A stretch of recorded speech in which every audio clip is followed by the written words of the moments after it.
Les voy a contar algo que me pasó hace apenas unos meses y que me dejó sin dormir durante varias noches seguidas. Estaba yo celebrando la misa dominical, una misa como cualquier otra, llena de fieles, familias completas, niños, jóvenes, adultos mayores, y llegó el momento de la comunión. Como siempre, las filas se formaron largas, interminables casi, y yo fui distribuyendo el cuerpo de Cristo uno por uno, mirando los rostros de las personas, viendo sus ojos, sintiendo en mi corazón de sacerdote esa responsabilidad enorme de estar dando a Jesús mismo en mis manos. Y de repente, cuando ya iba como a la mitad de la fila, se acercó una mujer, una señora que yo conocía bien porque venía todas las semanas, una mujer devota aparentemente, de esas que siempre están en primera fila, que rezan el rosario antes de misa, que cantan todos los cantos, y cuando le iba a dar la hostia consagrada, algo en mi espíritu, algo que solo puedo explicar como un toque del Espíritu Santo, me hizo detenerme. Y le pregunté en voz muy baja, casi en un susurro, Hermana, ¿está usted en gracia de Dios para recibir la comunión? Y ella me miró con una cara de sorpresa tremenda, como si yo le hubiera hecho la pregunta más extraña del mundo, y me dijo, Pues claro, padre, yo vengo todos los domingos. Yo soy muy católica. Y yo insistí. No sé por qué, pero insistí. Pero dígame, ¿se ha confesado recientemente? ¿Hay algún pecado grave en su conciencia? Y entonces, hermanos, entonces su rostro cambió completamente, se puso pálida, sus ojos se llenaron de lágrimas y me dijo con la voz quebrada, Padre, tengo 20 años viviendo en unión libre con mi pareja. Nunca me casé por la iglesia. Nadie me dijo que eso estaba mal, nadie me dijo que no podía comulgar. Yo pensaba que como venía a misa, como rezaba, como era buena persona, todo estaba bien. Y en ese momento, en ese instante preciso, con la fila larguísima detrás de ella, con todos esperando, yo tuve que decirle, hermana, no puedo darle la comunión, pero venga a verme después de la misa, por favor, necesitamos hablar. ¿Y saben qué fue lo que más me impactó de todo ese episodio? No fue que ella estuviera en pecado mortal, porque eso tristemente lo veo todo el tiempo. Lo que me impactó fue su sorpresa genuina, su desconocimiento absoluto, el hecho de que llevaba 20 años, hermanos, comulgando en pecado mortal, cometiendo un sacrilegio todas las semanas, y nadie, absolutamente nadie, le había dicho que eso estaba mal. Ni su familia, ni sus amigos católicos, ni los sacerdotes que había tenido antes, nadie. Y ese día me di cuenta de algo terrible, de algo que me llenó de una tristeza profunda. Estamos fallando como iglesia, estamos fallando en enseñar la verdad, estamos fallando en explicarle a la gente lo sagrado que es la Eucaristía y lo serio que es acercarse a comulgar. Y esto se los digo con todo el dolor de mi alma, pero también con toda la claridad que puedo tener. Hay miles, tal vez millones de católicos que están comulgando indignamente, que están profanando el cuerpo de Cristo, que están cometiendo sacrilegios todos los domingos y lo hacen sin saberlo, por ignorancia, porque nadie les ha enseñado, porque vivimos en una época donde ya casi nadie habla de pecado, donde casi nadie habla de infierno, donde todo es misericordia barata, donde todo es Dios te ama tal como eres sin llamar a la conversión verdadera. Y antes de que piensen que estoy siendo demasiado duro, antes de que digan, ay, este padre es muy estricto, muy anticuado, muy radical, déjenme decirles algo. No soy yo quien está siendo estricto, es Dios quien es santo. No es mi ley, es la ley de Dios. No son mis exigencias, son las exigencias del Evangelio. Y como sacerdote, como pastor de almas que voy a tener que rendir cuentas ante Dios por cada uno de ustedes, tengo la obligación, la responsabilidad ineludible de decirles la verdad, aunque duela, aunque incomode, aunque algunos se molesten y se vayan. Porque ¿saben qué pasa? Que prefiero 1000 veces que se molesten conmigo aquí en la tierra y se salven eternamente, a que yo les diga solo lo que quieren oír, que los acaricie el ego, que les diga que todo está bien cuando no lo está, y luego todos nos condenemos juntos. Porque San Pablo dice clarísimamente en su carta a los Gálatas, si todavía tratara de agradar a los hombres, ya no sería siervo de Cristo. Y yo elegí ser siervo de Cristo, no de las opiniones humanas, no de lo políticamente correcto, no de lo que la gente quiere escuchar.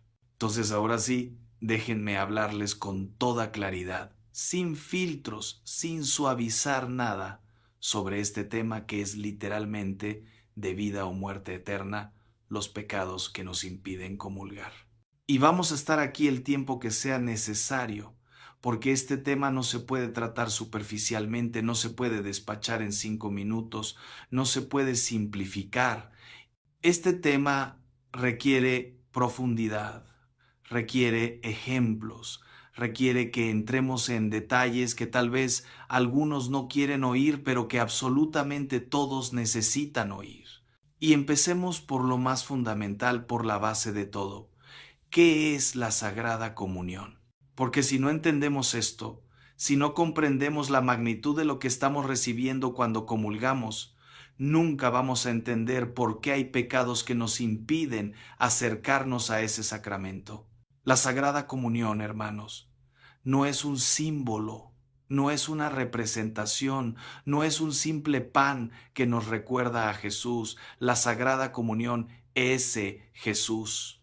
Es su cuerpo real, su sangre real, su alma, su divinidad, todo él completo presente en esa hostia que parece tan insignificante, pero que encierra el misterio más grande del universo. Y esto no es poesía. No es una forma bonita de hablar, es la verdad de fe católica definida dogmáticamente. Es lo que Jesús mismo dijo en el Evangelio de Juan capítulo 6, cuando declaró: Mi carne es verdadera comida y mi sangre es verdadera bebida. El que come mi carne y bebe mi sangre permanece en mí y yo en él. Y cuando los judíos que lo escuchaban se escandalizaron, cuando muchos de sus discípulos dijeron: Este lenguaje es muy duro, ¿quién puede escucharlo? Y se fueron. Jesús no los detuvo para decirles: No, esperen, están malinterpretando, es solo simbólico. No, Él dejó que se fueran. Y luego les preguntó a los 12 apóstoles: ¿También ustedes quieren irse? Y Pedro respondió: Señor, ¿a quién iremos? Tú tienes palabras de vida eterna. Pedro no entendía completamente cómo era posible eso de comer la carne de Jesús, pero creyó en la palabra de su maestro. Y luego en la última cena, Jesús tomó el pan, lo bendijo, lo partió y dijo: Esto es mi cuerpo. No dijo: esto representa mi cuerpo. No dijo: esto simboliza mi cuerpo. Dijo: esto es mi cuerpo. Y tomó el cáliz y dijo: esta es mi sangre. Y desde entonces, durante 2000 años, la Iglesia Católica ha creído, ha enseñado, ha defendido esta verdad, que en la Eucaristía está real y verdaderamente presente Jesucristo. Entonces, cuando nosotros nos acercamos a comulgar, estamos acercándonos a recibir a Dios mismo. Estamos invitando al Creador del universo, al Rey de Reyes, al Señor de Señores, a que entre en nuestro cuerpo, a que habite en nosotros, a que se una a nosotros de la manera más íntima posible. es el acto más sagrado, más sublime, más tremendo que un ser humano puede realizar en esta tierra. Y ahora pregúntense, ¿cómo debe estar nuestra alma para recibir a Dios?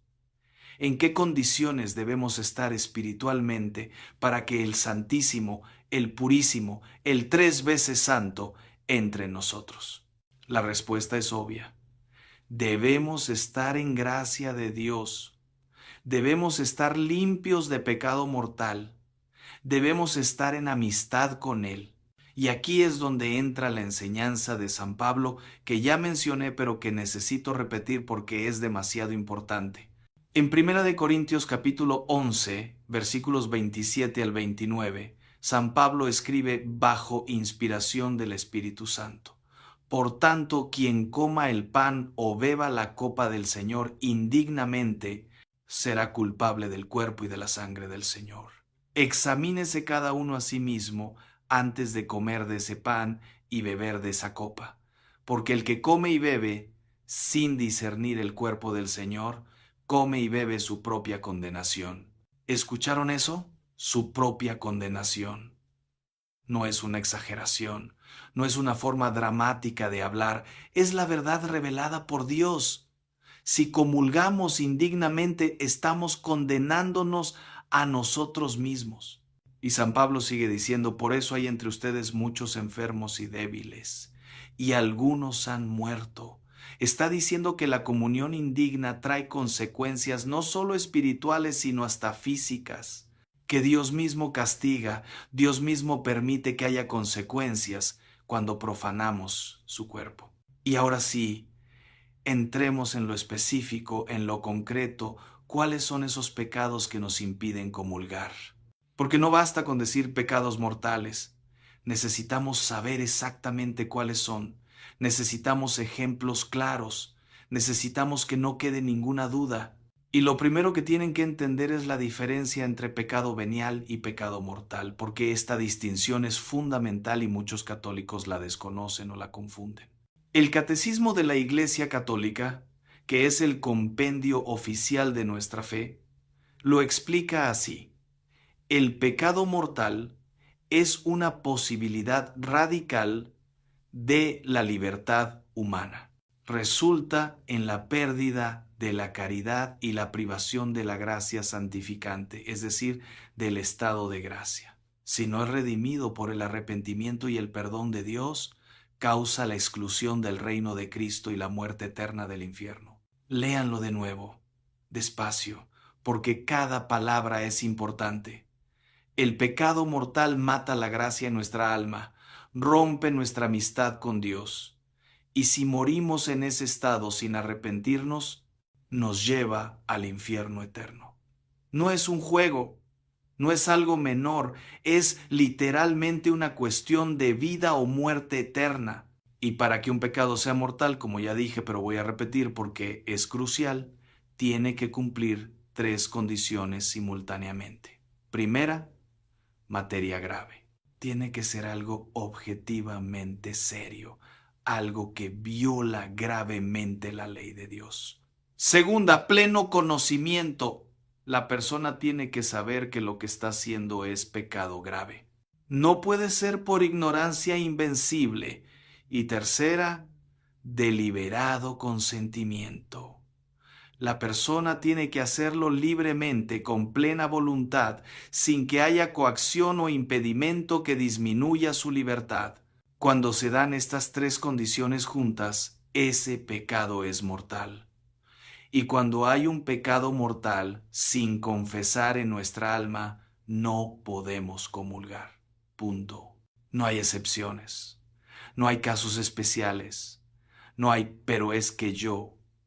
No. Si hay pecado mortal sin confesar, no se puede comulgar hasta que no nos confesemos sacramentalmente con un sacerdote. Y ahora sí, vamos uno por uno, con ejemplos concretos, con situaciones reales, para que no quede ninguna duda. Y les pido que me escuchen, sin juzgar a nadie, sin señalar a otros, sino examinando su propia conciencia, preguntándose, ¿Estoy yo cometiendo alguno de estos pecados? El primer grupo de pecados mortales, y tal vez el más común en nuestra sociedad actual, son los pecados contra el sexto y noveno mandamiento.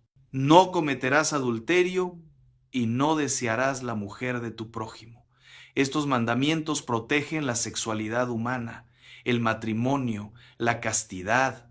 Y hermanos, aquí hay que decir las cosas clarísimas, porque hay una confusión tremenda, porque la sociedad nos ha lavado el cerebro haciéndonos creer que lo que Dios llama pecado es normal, es aceptable, es hasta bueno. Las relaciones sexuales fuera del matrimonio sacramental son pecado mortal. Y cuando digo matrimonio sacramental me refiero al matrimonio católico válido, celebrado ante la iglesia, con un sacerdote o diácono como ministro, con 2 testigos. Si ustedes están teniendo relaciones sexuales y no están casados sacramentalmente, están en pecado mortal.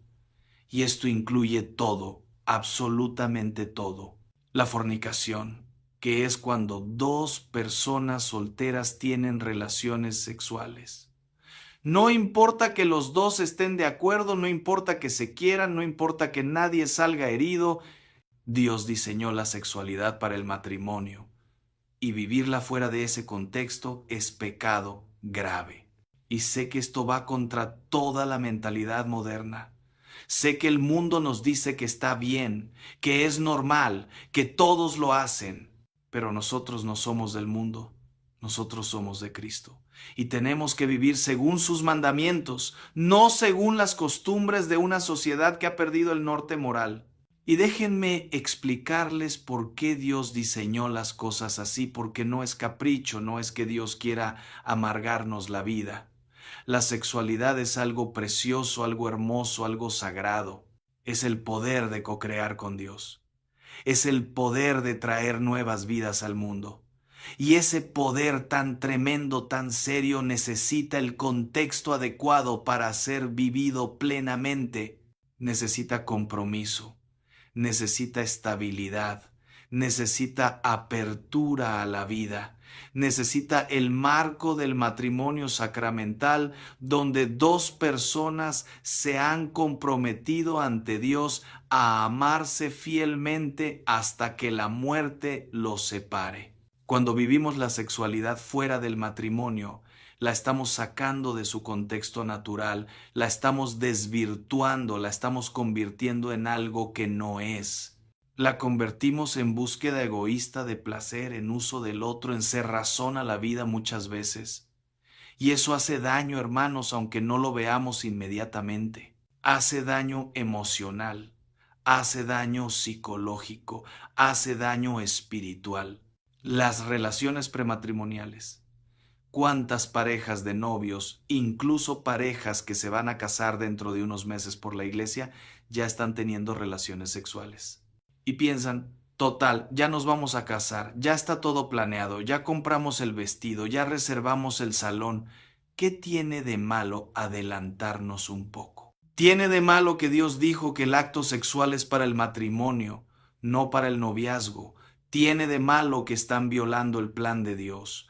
¿Tiene de malo que es pecado mortal? Y si están en esa situación y no se confiesan antes de la boda, van a empezar su matrimonio sobre una base de pecado, van a recibir el sacramento del matrimonio en pecado mortal y eso va a traer consecuencias en su vida matrimonial. Y aquí déjenme hacer un paréntesis largo para hablarles directamente a los jóvenes, a los novios, a los que están en relaciones. Yo sé que es difícil, yo sé que la tentación es fuerte, yo sé que las hormonas están ahí, yo sé que el cuerpo pide, yo sé que la sociedad les dice que son raros si no tienen relaciones, yo sé que sus amigos se burlan si son vírgenes, yo sé que hay una presión enorme, pero les voy a decir algo que tal vez nadie les ha dicho. Vale la pena esperar, vale la pena guardar la castidad hasta el matrimonio. No porque Dios sea aguafiestas, no porque la iglesia quiera amargarles la vida, sino porque Dios sabe lo que hace. porque Él sabe que la sexualidad vivida en el contexto correcto, en el matrimonio, con compromiso, con apertura a la vida, es infinitamente más plena, más satisfactoria, más bella que cualquier experiencia sexual fuera del matrimonio. Y además, cuando ustedes llegan vírgenes al matrimonio, cuando se entregan el uno al otro por primera vez en la noche de bodas, es un regalo preciosísimo que se hacen mutuamente. Es poder decirse, yo te guardé solo para ti, yo te esperé, tú eres el único que me ha conocido de esta manera, tú eres la única que me ha conocido así. Eso crea un vínculo, una intimidad, una confianza que las parejas que tuvieron relaciones antes simplemente no pueden tener de la misma manera. Y sí, sé que tal vez ya cayeron, tal vez ya perdieron la virginidad, tal vez ya cometieron ese pecado. Y les digo, no es el fin del mundo, Dios perdona. Pueden volver a empezar, pueden vivir en castidad desde ahora hasta el matrimonio. Pueden hacer lo que se llama virginidad secundaria, que es el compromiso de no tener más relaciones hasta casarse, aunque ya no sean técnicamente vírgenes. Y ese compromiso también es valioso, también es hermoso, también le agrada a Dios. Pero sigamos. Las uniones libres, el vivir juntos sin estar casados por la iglesia, y aquí hay un caso particularmente doloroso y común. Hay muchísimas parejas, miles de parejas en nuestras parroquias que viven juntas, que tienen hijos, que vienen a misa los domingos, que hasta sirven en ministerios algunos y que comulgan tranquilamente. Y cuando uno les pregunta, ¿están casados por la iglesia? Responden, no, pero nos casamos por el civil, o no, pero llevamos 20 años juntos, o no, pero somos fieles el uno al otro y nos queremos mucho. Y hermanos, déjenme decirles con todo el respeto, pero con toda la claridad, el matrimonio civil no es matrimonio ante Dios para los católicos. Si ustedes son católicos, el único matrimonio que Dios reconoce es el sacramento del matrimonio celebrado en la iglesia. El matrimonio civil puede tener validez legal, puede darles derechos ante el Estado, pero espiritualmente, ante Dios, no están casados. Están viviendo en fornicación continua. Y sé que esto suena duro, sé que muchos se van a molestar por lo que estoy diciendo, pero es la verdad, hermanos. Y mi obligación como sacerdote es decirles la verdad, no endulzarles los oídos con cosas agradables. El vivir juntos muchos años no convierte esa unión en matrimonio. El quererse mucho no bendice automáticamente esa relación. El tener hijos juntos no hace que sea un matrimonio ante Dios. Si son católicos y están viviendo juntos sin estar casados por la iglesia, están en pecado mortal y no pueden comulgar. Y antes de que me digan, pero padre, es que no tenemos dinero para una boda, déjenme aclararles algo que muchos no saben. Una boda católica puede ser extremadamente sencilla.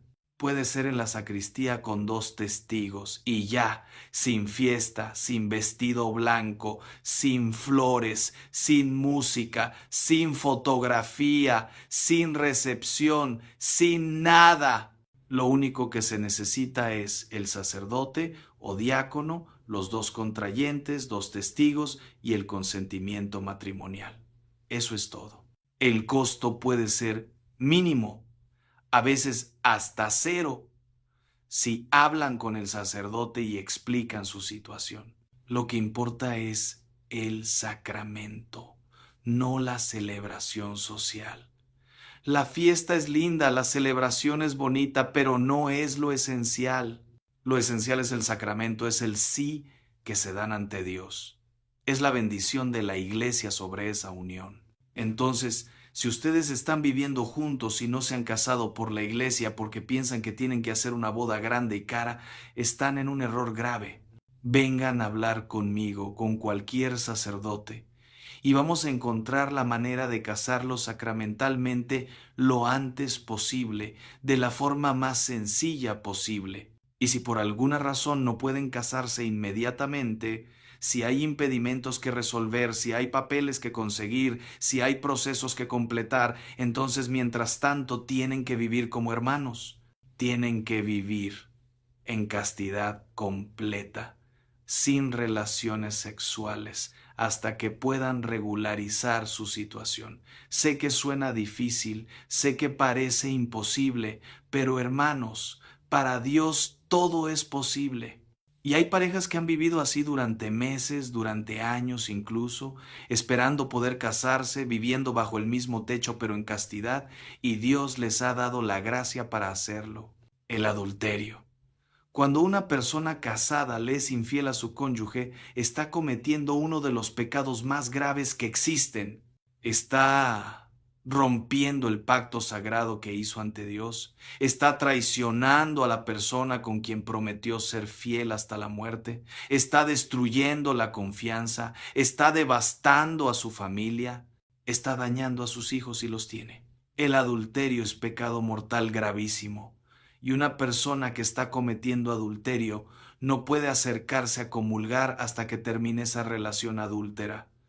Se confiese, haga penitencia y trabaje en restaurar su matrimonio si es posible. Y aquí tengo que mencionar algo que muchos hacen y piensan que está bien: el adulterio emocional. Hay personas que no tienen relaciones sexuales físicas con alguien que no es su cónyuge, pero tienen relaciones emocionales profundamente inapropiadas. Están constantemente mensajeándose con alguien del trabajo, están compartiendo cosas íntimas que deberían compartir solo con su esposo o esposa, están teniendo esa conexión emocional y romántica con otra persona y piensan, bueno, pero no estamos haciendo nada físico, así que no es pecado. Hermanos, Jesús dijo: todo el que mira a una mujer deseándola, ya cometió adulterio con ella en su corazón.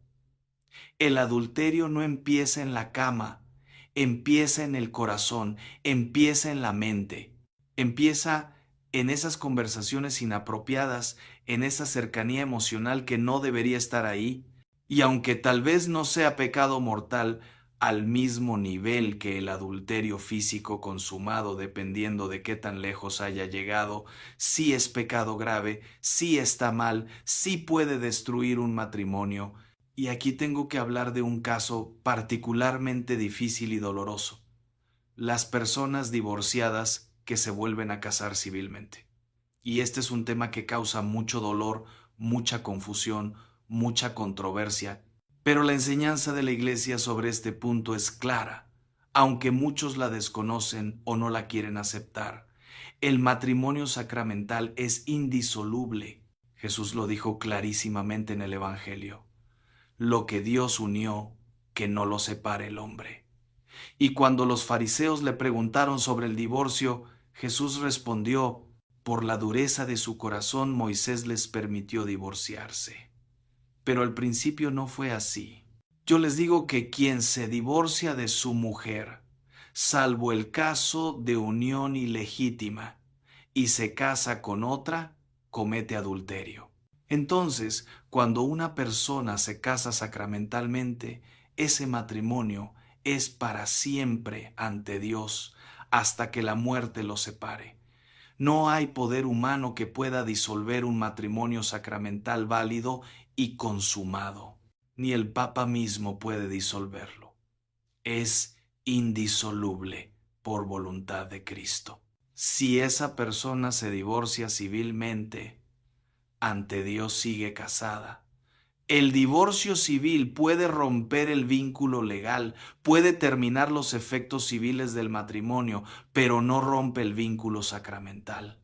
Ese vínculo permanece mientras los dos cónyuges vivan. Y si esa persona divorciada se vuelve a casar civilmente con otra persona, ante Dios está cometiendo adulterio, porque su matrimonio sacramental sigue vigente, sigue válido, ella o él siguen casados con su primer cónyuge ante Dios.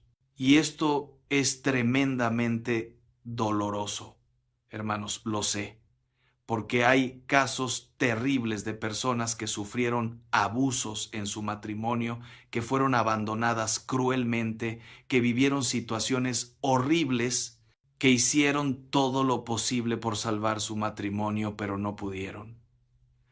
Y mi corazón sufre con ellos, de verdad que sufro cuando veo esos casos. Hay víctimas inocentes. Hay personas que no quisieron el divorcio, que lucharon por su matrimonio, pero el otro simplemente se fue. Pero hermanos, y esto es muy difícil de decir y muy difícil de aceptar, pero tengo que decirlo. La verdad de Dios no cambia según nuestras circunstancias. El matrimonio es indisoluble y si no podemos obtener una declaración de nulidad, tenemos que aceptar esa cruz, por pesada que sea. Y sé que esto va contra todo lo que la sociedad nos dice. Sé que el mundo piensa que esto es cruel, que es injusto, que es inhumano.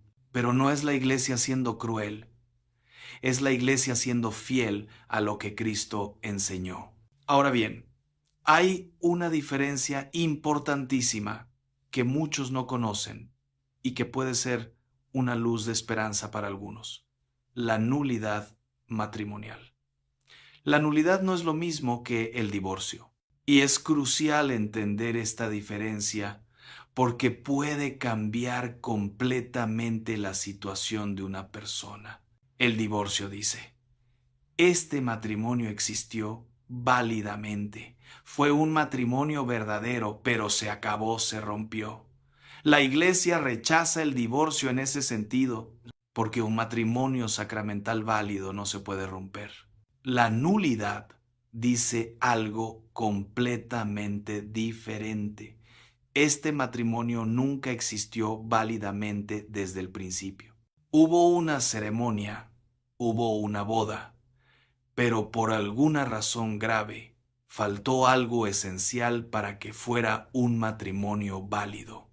Es como si desde el inicio hubiera tenido un defecto que lo hacía nulo, inválido. Y hay varios motivos por los cuales un matrimonio puede ser declarado nulo.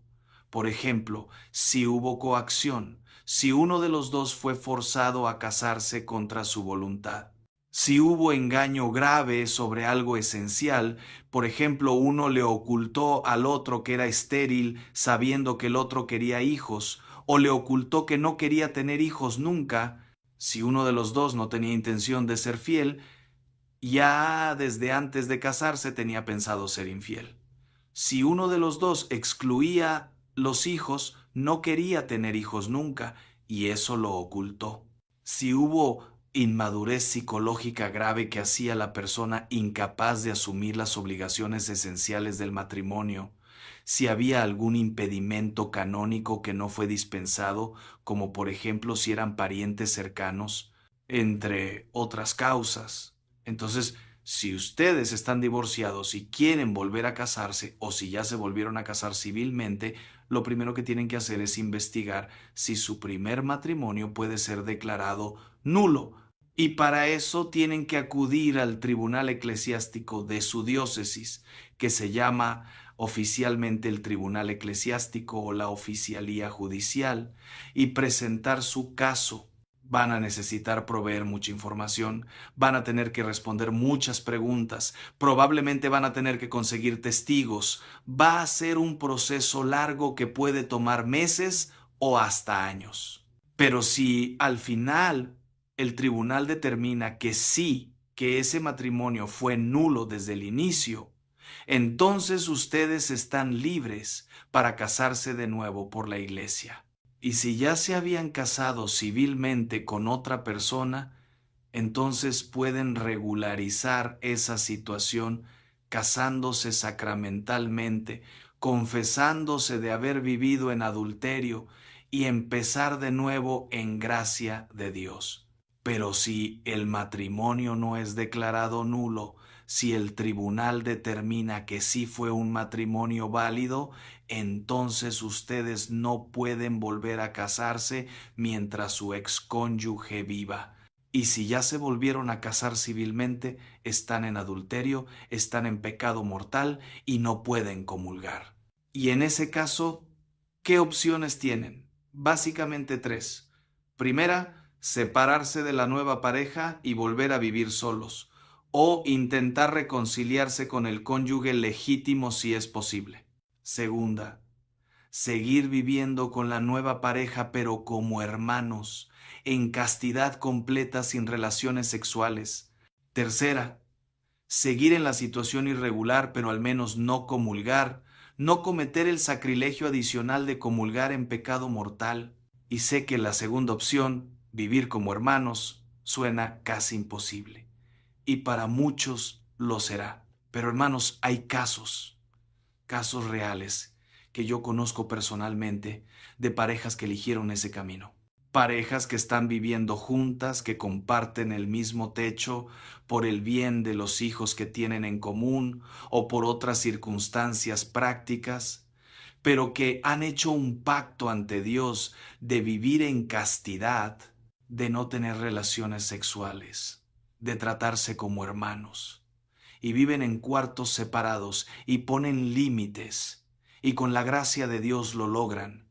Y esas personas pueden volver a comulgar, porque aunque su situación externa parezca irregular, internamente están viviendo en gracia de Dios, están respetando el vínculo del primer matrimonio. Ahora, para que esto sea posible, para que puedan comulgar viviendo así, necesitan hablar con un sacerdote, explicar su situación, y el sacerdote tiene que estar convencido de que realmente están viviendo en castidad. No basta con decirlo, tiene que ser verdad. Y tienen que comprometerse a seguir así, no es algo temporal hasta que les dé la tentación, es un compromiso serio, permanente, de vivir en castidad mientras dure esa situación. Sigamos con otro pecado sexual gravísimo del que casi nadie habla en las homilías, pero que está destruyendo a millones de personas, incluyendo a muchísimos católicos: la pornografía. Ver pornografía es pecado mortal. Y aquí no estoy hablando de ver accidentalmente una imagen inapropiada que aparece sin querer en Internet. Estoy hablando de buscar pornografía, de verla intencionalmente, de consumirla habitualmente.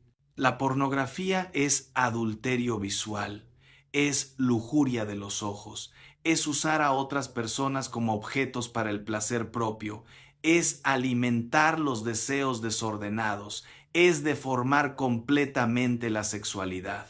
Porque la sexualidad fue diseñada por Dios para ser vivida en el contexto del amor conyugal, abierta a la vida, en una relación de entrega mutua. La pornografía pervierte todo eso. Convierte el sexo en un espectáculo, en consumo, en uso del otro. Enseña una sexualidad falsa, violenta muchas veces, degradante, que no tiene nada que ver con el amor verdadero. Y lo que es particularmente diabólico de la pornografía es que crea adicción. No es exageración, no es forma de hablar, es literalmente una adicción a nivel neurológico. Las personas empiezan viendo cosas relativamente suaves y poco a poco necesitan cosas más fuertes, más perversas, más violentas, más extremas para sentir la misma excitación. Es una escalada que puede llevar a lugares oscurísimos, a adicciones terribles, incluso a comportamientos criminales en los casos más extremos. Y sé que especialmente muchos hombres están luchando con esta adicción, aunque también hay muchas mujeres. Sé que caen una y otra vez. Sé que tratan de dejarlo y no pueden. Sé que se sienten atrapados. Sé que se confiesan y vuelven a caer a los pocos días o a las pocas horas incluso. Y lo que les digo es: no se rindan, no se desesperen, sigan luchando, sigan confesándose cada vez que caigan. Dios no se cansa de perdonar. Nosotros nos cansamos de pedirle perdón, pero Él nunca se cansa de darlo. Pero mientras estén cayendo en este pecado, mientras estén viendo pornografía, no comulguen hasta que se hayan confesado. Cada caída requiere una confesión antes de poder volver a la comunión. No se acerquen a comulgar el domingo si el sábado por la noche cayeron en pornografía y no se han confesado. Eso sería un sacrilegio. Y busquen ayuda, hermanos. Pongan filtros en sus dispositivos, en sus computadoras, en sus teléfonos. Hay programas excelentes como Covenant Eyes que no solo bloquean contenido inapropiado, sino que envían reportes a una persona de confianza de lo que ustedes han estado viendo. Busquen un grupo de apoyo. Hay grupos católicos específicos para hombres que luchan con la pornografía.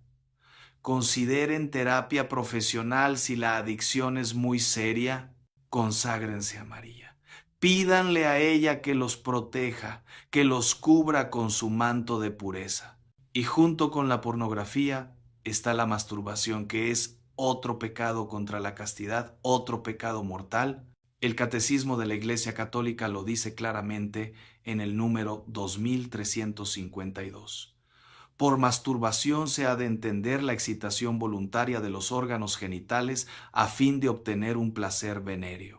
Tanto el magisterio de la Iglesia, de acuerdo con una tradición constante, como el sentido moral de los fieles, han afirmado sin ninguna duda que la masturbación es un acto intrínseca y gravemente desordenado.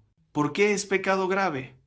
Porque el acto sexual fue diseñado por Dios para darse en el contexto del amor conyugal, en el matrimonio, abierto a la procreación y al amor mutuo entre los esposos. Cuando alguien se masturba, está tomando ese acto y volviéndolo completamente egoísta, cerrado sobre sí mismo, sin apertura al otro ni a la vida. Es usar el propio cuerpo de manera contraria a su propósito, es buscar el placer sexual fuera del contexto que Dios estableció. Ahora bien, el catecismo también aclara que la responsabilidad moral puede estar atenuada por la inmadurez afectiva, por la fuerza de los hábitos contraídos, por el estado de angustia u otros factores psíquicos o sociales. Es decir, aunque objetivamente es pecado grave, subjetivamente la culpabilidad de la persona puede ser menor si hay factores que disminuyen su libertad o su conocimiento. Pero eso no significa que esté bien. Eso no significa que no sea pecado. Significa que Dios juzga no solo el acto, sino también las circunstancias y la libertad real que la persona tenía. Y ahora déjenme hablar de otro tema que es todavía más delicado, pero que tengo que abordar porque es parte de la realidad que vivimos y porque hay mucha confusión al respecto: las relaciones homosexuales. Y aquí, por favor, escúchenme con mucha atención, con mucho cuidado, porque este es un tema donde es muy fácil ser malinterpretado, donde las palabras tienen que ser muy cuidadosas, pero donde al mismo tiempo la verdad tiene que ser dicha con claridad. La Iglesia enseña, y esto está en el Catecismo, que toda persona, absolutamente toda persona, independientemente de su orientación sexual, tiene una dignidad infinita porque fue creada a imagen y semejanza de Dios. Las personas con atracción hacia el mismo sexo merecen todo nuestro respeto, nuestro amor, nuestra acogida, nuestra compasión. Nunca, jamás, bajo ninguna circunstancia, está bien discriminar a alguien, insultar a alguien, maltratar a alguien, rechazar a alguien, hacerle daño a alguien por su orientación sexual. Eso sería pecado de nuestra parte. Pero al mismo tiempo, y esto no contradice lo anterior, sino que lo complementa, la Iglesia enseña que los actos homosexuales son objetivamente pecado grave. No la atracción, la tendencia, la orientación, que puede no ser elegida y que por lo tanto no es pecado en sí misma si la persona no la alimenta voluntariamente. Pero los actos, las relaciones sexuales entre personas del mismo sexo, eso sí es pecado mortal según la enseñanza constante de la Iglesia basada en la Sagrada Escritura y en la tradición. Y esto no es porque la Iglesia sea homofóbica, no es porque seamos intolerantes, no es porque queramos discriminar, es porque creemos que Dios diseñó la sexualidad humana con un propósito específico: la unión del hombre y la mujer en el matrimonio, abierta a la procreación. Esa complementariedad entre hombre y mujer, esa apertura a la vida, es parte esencial de lo que la sexualidad es según el plan de Dios. Y cuando eso no está presente, cuando la sexualidad se vive de otras maneras, se está desviando de ese plan. Entonces, una persona con atracción homosexual que está viviendo su atracción en castidad, que no está teniendo relaciones sexuales, que está llevando esa cruz con paciencia y con gracia, puede comulgar perfectamente. De hecho, esa persona está viviendo heroicamente su fe, está haciendo un sacrificio tremendo por amor a Cristo y merece todo nuestro respeto y admiración. Pero una persona que está teniendo relaciones homosexuales, que está viviendo en pareja con alguien del mismo sexo, que está viviendo activamente esa sexualidad, está en pecado mortal y no puede comulgar hasta que termine esa relación, se confiese y se proponga vivir en castidad. Y sé que en el mundo actual esto suena terrible. Sé que me van a acusar de promover el odio, de ser retrógrado, de estar en contra de los derechos de las personas LGBT, pero no es odio, hermanos. Es la verdad. Es la enseñanza de Cristo que la Iglesia ha guardado durante 2000 años. Y la verdad, aunque duela, aunque incomode, aunque nos cueste amigos, aunque nos traiga persecución, es la única que nos hace libres. Pasemos ahora al quinto mandamiento: no matarás. Y aquí entramos en temas que tienen que ver con la vida humana, con su protección, con su respeto desde la concepción hasta la muerte natural. Y el pecado mortal más grave, más horrible, más abominable relacionado con este mandamiento es el aborto. Matar a un ser humano inocente en el vientre de su madre es un crimen que clama al cielo, es uno de los pecados más graves que existen ante Dios. Es quitarle la vida a alguien que no puede defenderse, que no hizo absolutamente nada malo, que tiene todo el derecho dado por Dios a vivir.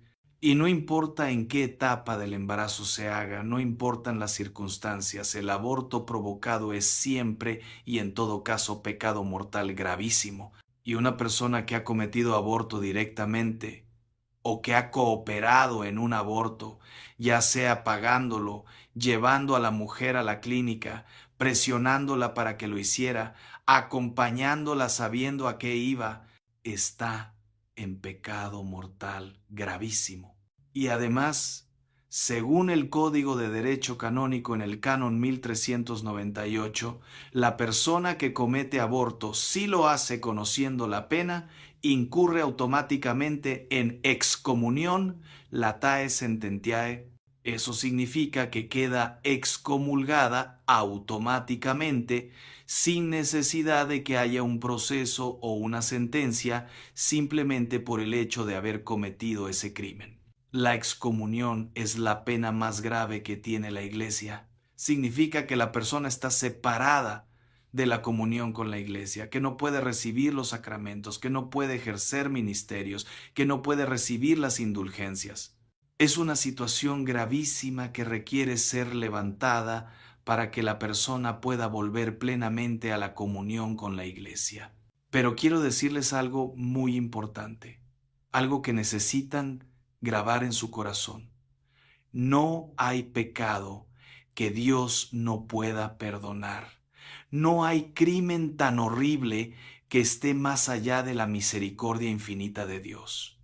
El aborto es un pecado gravísimo, sí, pero Dios puede perdonarlo. Dios quiere perdonarlo. Dios está esperando con los brazos abiertos para recibir de vuelta a quien lo cometió. Si hay aquí alguien que cometió aborto, si hay alguien que cooperó en un aborto, yo quiero que sepa, que entienda, que crea profundamente que Dios lo ama, que Dios no lo ha rechazado, que Dios quiere perdonarlo y sanarlo. Pero necesita confesarse, necesita arrepentirse verdaderamente, necesita buscar el perdón con humildad y con dolor genuino por lo que hizo. Y para los casos de aborto, en muchas diócesis se necesita que un sacerdote con facultades especiales escuche la confesión y levante la excomunión. En algunas diócesis todos los sacerdotes tienen esas facultades, en otras solo algunos. Entonces, si ustedes están en esa situación, vengan a hablar conmigo, yo voy a hacer todo lo necesario para ayudarlos a recibir el perdón de Dios, para conectarlos con el sacerdote adecuado si yo no tengo las facultades, para acompañarlos en ese proceso de sanación, porque además del perdón sacramental que es esencial, también se necesita sanación psicológica y emocional. El aborto deja heridas profundas, deja lo que se llama el síndrome postaborto, culpa, depresión, ansiedad, pesadillas, pensamientos de suicidio a veces. Y hay ministerios maravillosos como el Proyecto Raquel, que ayudan específicamente a personas que han cometido aborto, que las acompañan en el proceso de sanación, que les ayudan a perdonarse a sí mismas, a encontrar paz. Pero lo que no pueden hacer, lo que sería terrible, es seguir comulgando como si nada, como si no hubiera pasado nada. Eso sería añadir un sacrilegio encima de un crimen. Sería profanar el cuerpo de Cristo encima de haber destruido una vida inocente. Necesitan confesarse, necesitan recibir el perdón, necesitan empezar el camino de sanación. El suicidio asistido, la eutanasia, también son pecados mortales gravísimos contra el quinto mandamiento. Quitarse la vida o ayudar a alguien a quitarse la vida es rechazar el don de Dios. Es decirle a Dios, yo decido cuando termina mi vida, no tú. Es usurpar una autoridad que solo Dios tiene. La vida humana es sagrada desde la concepción hasta la muerte natural y nosotros no tenemos derecho a terminarla prematuramente. Y sé que hay situaciones de sufrimiento terrible, de enfermedades horribles, de dolores insoportables. Y mi corazón sufre con las personas que están pasando por eso. Pero la solución no es matar al paciente. La solución son los cuidados paliativos. Es el manejo adecuado del dolor. Es el acompañamiento compasivo. Es ayudar a la persona a vivir con dignidad hasta que llegue su hora natural. Y una persona que ayuda a otra a suicidarse, que practica la eutanasia, está cometiendo pecado mortal y no puede comulgar. Y esto incluye a médicos, a enfermeras, a familiares que facilitan o cooperan en esas acciones. El homicidio obviamente es pecado mortal. Matar a otra persona, quitarle la vida intencionalmente, es uno de los pecados más graves que existen. Y no necesito explicar mucho esto porque es obvio. Pero sí quiero mencionar que no solo el acto físico de matar es pecado mortal, sino también el odio tan profundo, tan arraigado, que desea la muerte del otro, que planea hacerle daño grave, que se alegra de su sufrimiento. Jesús lo dijo clarísimamente en el Sermón de la Montaña. Ustedes han oído que se dijo a los antiguos, no matarás, y todo el que mate será reo de juicio. Pero yo les digo, que todo el que se enoje con su hermano será reo de juicio. El que le diga imbécil será reo ante el Sanedrín, y el que le diga idiota será reo de la gehenna de fuego. Jesús está diciendo que el odio, la ira grave, el desprecio profundo hacia el prójimo ya es pecado grave, ya nos pone en peligro del infierno. Entonces, si ustedes tienen en su corazón un odio profundo hacia alguien, si desean seriamente que le pase algo malo, si planean hacerle daño, si se alegran de su sufrimiento, están en pecado grave. Y dependiendo de la intensidad y de la deliberación de ese odio, puede ser pecado mortal. Y esto me lleva directamente a otro punto importantísimo, la falta de perdón.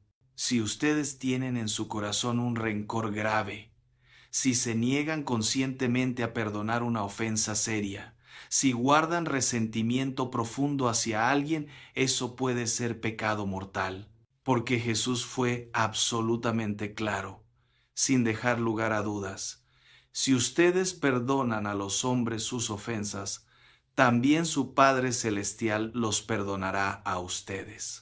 Pero si no perdonan a los hombres, tampoco su Padre les perdonará sus ofensas. ¿Escucharon eso? Es una condición. El perdón de Dios hacia nosotros está condicionado a que nosotros perdonemos a los demás. Y en el Padre Nuestro, la oración que Jesús mismo nos enseñó, rezamos: perdona nuestras ofensas como también nosotros perdonamos a los que nos ofenden. Estamos pidiéndole a Dios que nos perdone en la misma medida en que nosotros perdonamos. Si no perdonamos, no seremos perdonados. Entonces, si hay en su corazón falta de perdón, si hay rencor, si hay resentimiento grave hacia alguien, tienen que trabajar en perdonar. Y perdonar no significa necesariamente que tienen que sentir cariño inmediatamente por esa persona. No significa que tienen que confiar en ella de nuevo. No significa que tienen que exponerse a más daño. No significa que no puede haber justicia o consecuencias apropiadas para lo que hizo. Perdonar es un acto de la voluntad, es decir, yo renuncio a la venganza, yo renuncio al deseo de verlo sufrir, yo pongo este asunto en las manos de Dios, yo lo libero de la deuda que tiene conmigo. Pueden y deben poner límites sanos, pueden alejarse de personas tóxicas o peligrosas, pueden tomar medidas legales si es necesario, pero no pueden guardar odio en el corazón, no pueden alimentar el deseo de venganza, no pueden regodearse en el resentimiento. Y si lo hacen, si se niegan conscientemente a perdonar cuando Dios claramente les está pidiendo que lo hagan, están en pecado mortal y no pueden comulgar. Sigamos con el séptimo mandamiento: no robarás. El robo grave es pecado mortal. Y cuando digo grave, me refiero a cantidades significativas de dinero o bienes, o cuando el robo, aunque sea de poco, causa un daño serio a quien fue robado. Por ejemplo, robarle $100 a una persona rica tal vez no sea pecado mortal porque no le causa un daño significativo. Pero robarle $100 a una persona pobre que necesita ese dinero para comer, eso sí es pecado mortal porque le causa un daño grave. El fraude en los negocios, engañar a los clientes, vender productos defectuosos sabiendo que lo son y ocultándolo, cobrar precios injustos, aprovechándose de la necesidad o la ignorancia de otros, dar menos de lo prometido, usar pesas o medidas falsas. Todo eso es pecado grave cuando la cantidad involucrada es significativa. La corrupción, el soborno, el uso indebido de fondos públicos, el robo al Estado son pecados graves. Si ustedes son funcionarios públicos y están usando su posición para enriquecerse ilícitamente, si están aceptando sobornos, si están desviando fondos que deberían ir al bien común, están cometiendo pecado mortal. Y el daño que hacen no es solo a las arcas públicas, sino a toda la sociedad que depende de esos recursos. Y aquí quiero hablar de algo que muchos no consideran pecado, pero que lo es, y que es extremadamente común: la evasión fiscal grave. Si ustedes están obligados a pagar impuestos por ley y no los pagan, si hacen trampas en sus declaraciones de impuestos para pagar menos de lo que legalmente deben, si tienen negocios completamente en negro para evadir al fisco, si ocultan ingresos significativos, están robando al Estado. Están robando a la sociedad, están robando los recursos que deberían servir para hospitales, para escuelas, para seguridad, para el bien común. Y sí, ya sé lo que muchos están pensando, pero padre, es que el gobierno es corrupto, es que los políticos se roban el dinero, es que los impuestos son injustos, es que yo trabajo duro por mi dinero. Y puede que tengan razón en algunas de esas quejas, pero eso no justifica que ustedes también hagan lo malo. Dos males no hacen un bien. Si el gobierno es corrupto, trabajen para cambiarlo, voten por gente honesta, exijan transparencia, pero no usen eso como excusa para no cumplir con sus obligaciones legales. San Pablo dice en Romanos 13, den a cada uno lo que le deben. Al que impuestos, impuestos. Al que tributo, tributo. Y Jesús mismo, cuando le preguntaron si era lícito pagar impuestos al César, respondió, den al César lo que es del César y a Dios lo que es de Dios. Entonces, si la ley dice que tienen que pagar impuestos, páguenlos. Y si la cantidad evadida es significativa, están en pecado mortal. No pagar lo que se debe cuando se tiene con qué pagarlo también es una forma de robo. Si ustedes le deben dinero a alguien, si tienen deudas que pueden pagar, pero no las pagan por comodidad, por egoísmo, por querer usar ese dinero en otras cosas, están cometiendo injusticia. Ahora, si genuinamente no tienen con qué pagar, si están en una situación económica desesperada y están haciendo todo lo posible por salir adelante, eso es diferente, eso no es pecado. Pero si tienen los medios y simplemente no quieren pagar, eso es robo. Y algo muy actual en nuestros tiempos, la piratería, el robar propiedad intelectual.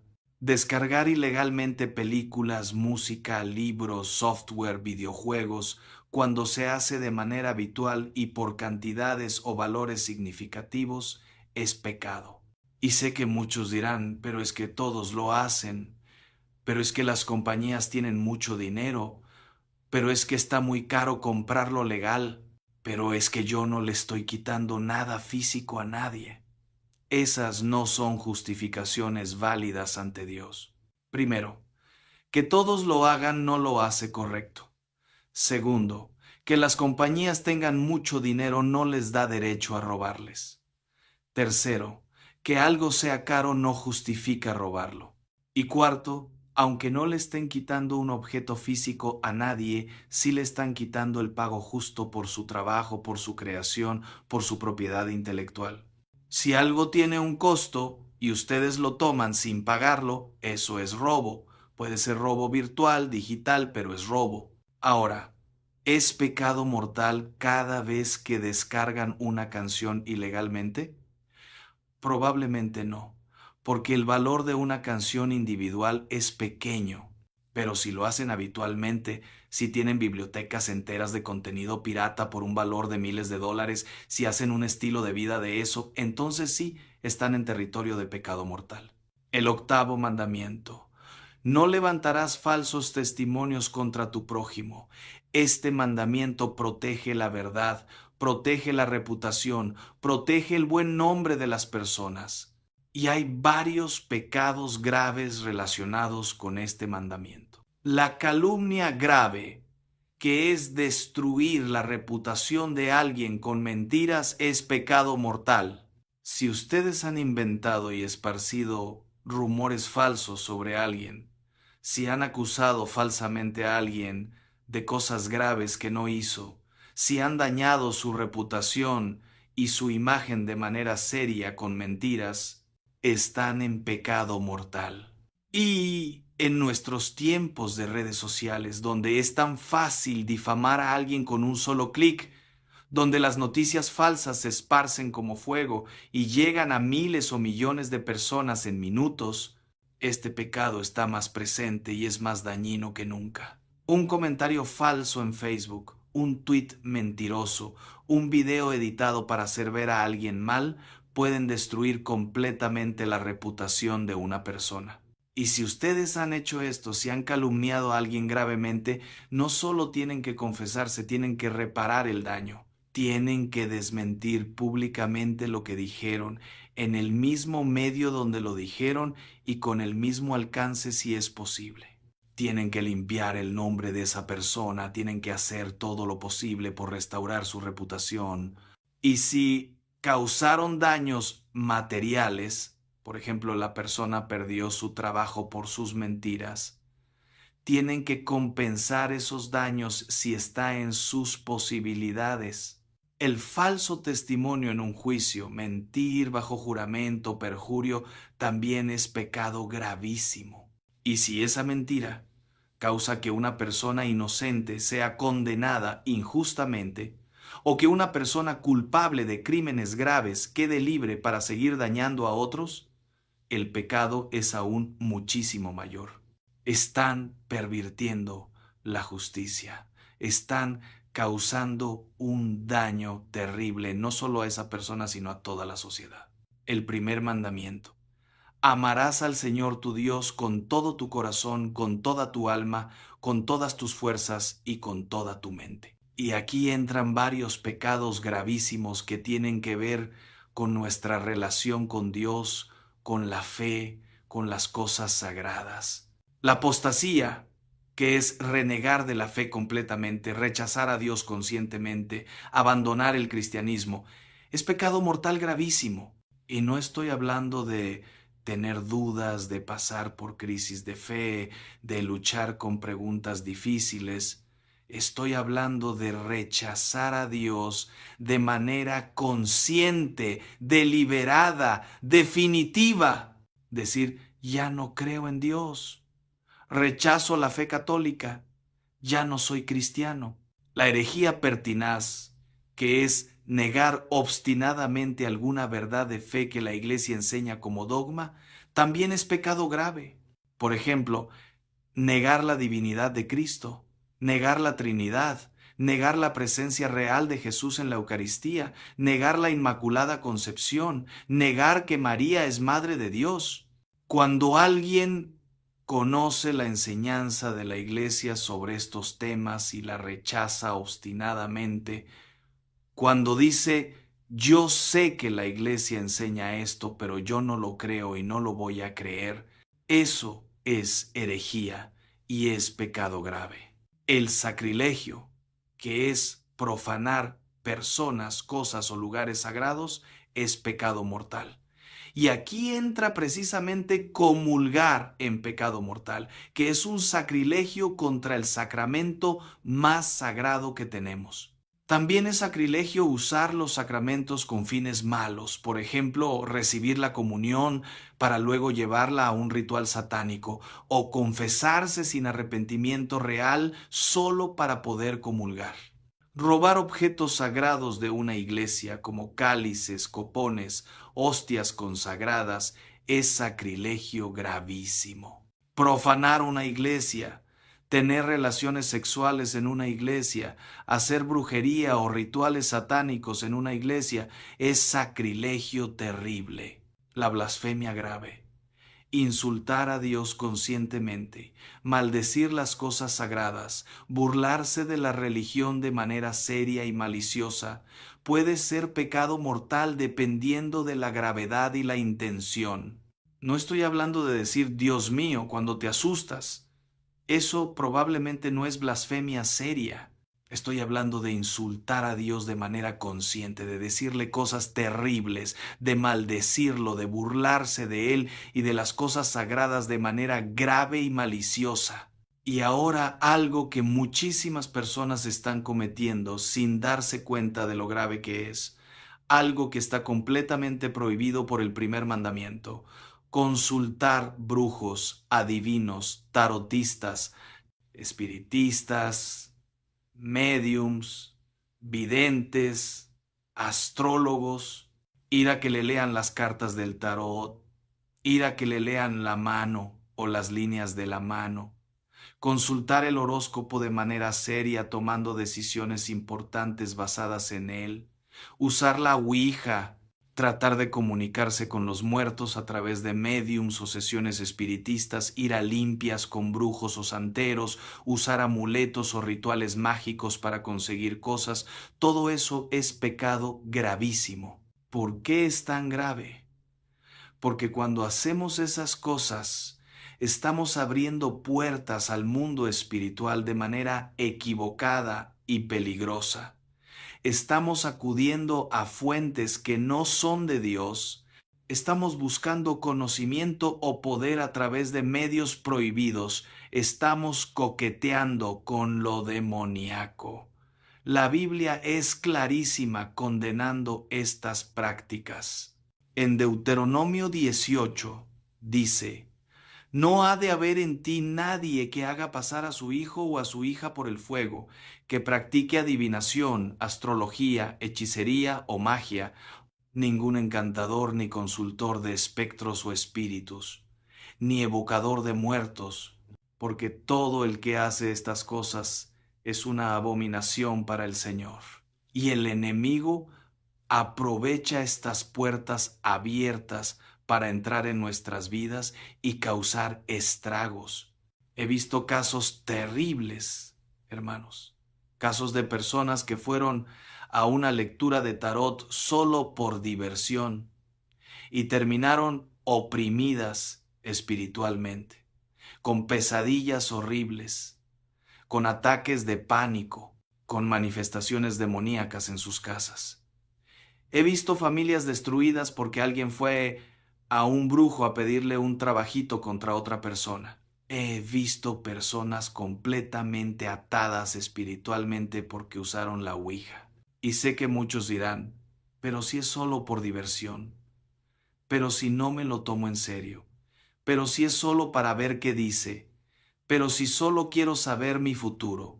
No, hermanos, no jueguen con esas cosas. No hay diversión inofensiva cuando se trata del ocultismo. El diablo no es un juego, el mundo espiritual oscuro no es entretenimiento. Aléjense completamente de todo eso.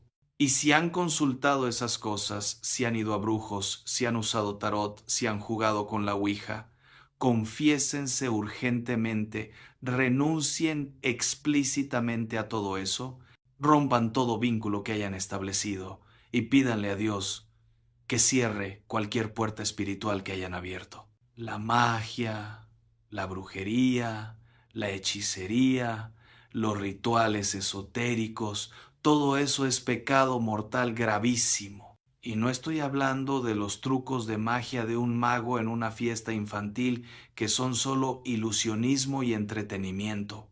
Estoy hablando de intentos reales, de manipular fuerzas espirituales, de hacer hechizos para conseguir algo o para dañar a alguien, de invocar espíritus, de hacer pactos con el demonio, de practicar la brujería real. Y hay muchísimas personas que están metidas en esto sin entender completamente en qué se metieron.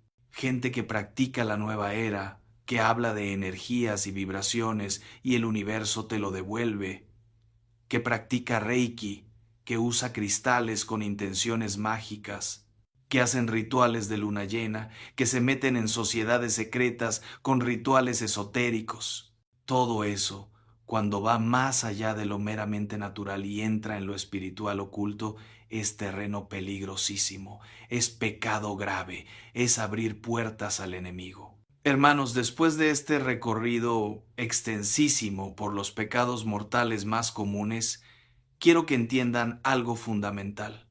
No les estoy diciendo todo esto para asustarlos. No les estoy diciendo esto para condenarlos. No les estoy diciendo esto para que se sientan mal o para que se desesperen. Les estoy diciendo esto porque los amo con el amor de Cristo, porque me importan profundamente sus almas inmortales, porque quiero con todo mi corazón que se salven, que vivan en gracia de Dios, que puedan comulgar dignamente y recibir todos los beneficios espirituales tremendos, maravillosos, que trae la Sagrada Comunión recibida en estado de gracia. Porque cuando comulgamos dignamente, cuando recibimos a Jesús Eucaristía con el alma limpia en estado de gracia, cosas maravillosas suceden. Nuestra unión con Cristo se fortalece y se profundiza. Los pecados veniales que hayamos cometido son perdonados. Somos preservados de futuros pecados mortales. Recibimos gracias preventivas que nos ayudan a no caer. Nuestra caridad se inflama. Nuestro amor a Dios y al prójimo crece. Recibimos gracias especiales y específicas para vivir como cristianos auténticos en nuestra vida diaria. Nuestros lazos con toda la Iglesia, con todos los miembros del cuerpo de Cristo, se fortalecen. La Eucaristía es alimento espiritual que nutre nuestra alma. Es medicina que sana nuestras heridas espirituales. Es fuerza que nos sostiene en las pruebas. Es anticipo y prenda del cielo. Es el mayor don que Dios nos ha dado después de su vida misma. Entonces, ¿qué quiero, qué necesito, qué les suplico que hagan después de escuchar todo esto? Primero, que hagan un examen de conciencia profundo, serio, honesto, exhaustivo. No un examen superficial de 5 minutos, sino un examen verdadero donde realmente se miren a sí mismos con honestidad brutal. Siéntense en un lugar tranquilo. Apaguen el celular, apaguen la televisión, eliminen todas las distracciones y en silencio, con la ayuda del Espíritu Santo, repasen su vida con cuidado. Usen los 10 mandamientos como guía. Tomen cada mandamiento uno por uno y pregúntense con toda sinceridad: ¿he violado este mandamiento de manera grave? ¿He cometido estos pecados que el Padre mencionó? ¿Hay pecados mortales en mi alma en este momento? Y sean absolutamente honestos con ustedes mismos. No se mientan, no se autoengañen, no minimicen, no justifiquen lo injustificable, no busquen excusas, no se escondan detrás de racionalizaciones. Si han cometido pecados mortales, reconózcanlo con humildad. Admítanlo ante ustedes mismos primero y luego ante Dios. Siéntanlo con dolor genuino, no solo por miedo al castigo del infierno, aunque ese temor es legítimo y saludable, sino porque han ofendido a Dios que tanto los ama, porque han rechazado su gracia, porque han dañado su relación con Él. Segundo, vayan a confesarse lo más pronto posible. No lo pospongan, no digan la próxima semana. No digan después de Navidad, no digan cuando tenga tiempo. Si hay pecados mortales en su alma, están en peligro espiritual grave en este preciso momento. Si murieran hoy, ahora mismo, sin confesarse, su destino eterno está en juego, están arriesgando la condenación eterna. Entonces es urgente, es prioritario, es lo más importante que pueden hacer en este momento de su vida. Busquen a un sacerdote, cualquier sacerdote.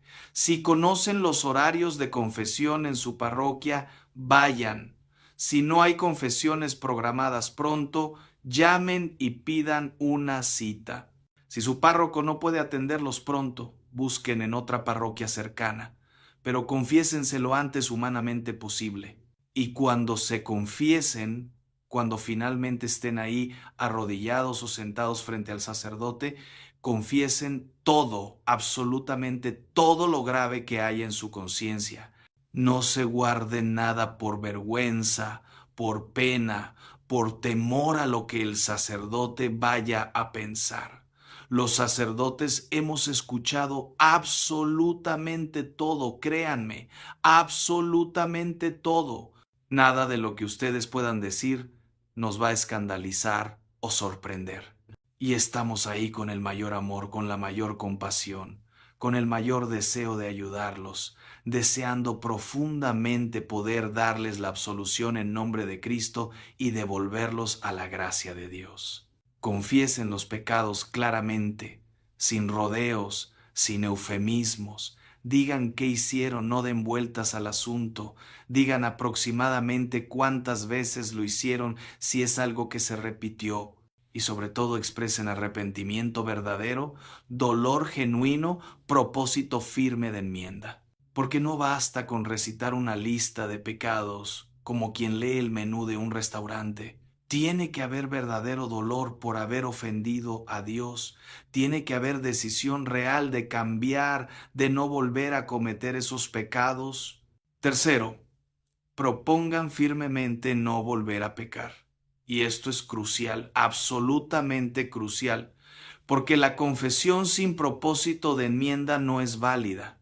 Dios perdona a quien se arrepiente sinceramente y propone no volver a ofenderlo. Si ustedes se confiesan, pero en su corazón ya están planeando seguir cometiendo el mismo pecado, si se están confesando solo para poder comulgar, pero sin intención real de cambiar, esa confesión no vale, no reciben el perdón.